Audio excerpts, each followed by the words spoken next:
Alam mo na ang buong kwento ng Bataan Death March? Isipin mo ulit. Dahil sa Beyond Bataan, sisilip tayo sa mga bahagi ng kasaysayan na hindi madalas ikwento.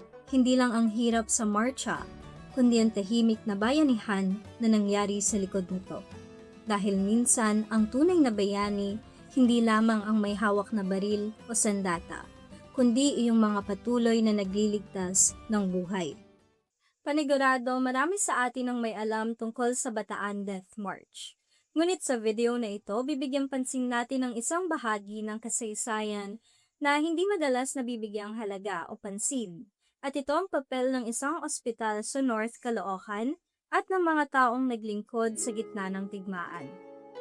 Noong 1942 matapos bumagsak ang Bataan sa kamay ng mga Hapon, maraming sundalong Pilipino at Amerikano ang pinilit maglakad mula Bataan hanggang Tarlac. Sa ilalim ng matinding init, gutom, pagod at karahasan, marami ang nanghina, nagkasakit na sugatan at ang iba ay namatay.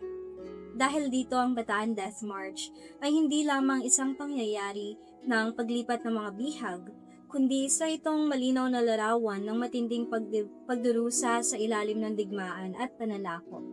Sa ganitong kalagayan, may mga institusyong naging mahalaga sa pagharap sa krisis. Isa na rito ang Dr. Jose N. Rodriguez Memorial Hospital na mas kilala ngayon bilang Tala Hospital na matatagpuan sa North Caloocan. Bago pa man ang digmaan, kilala na ang Tala Hospital bilang isang leprosarium o paggamutan ng mga taong may keto.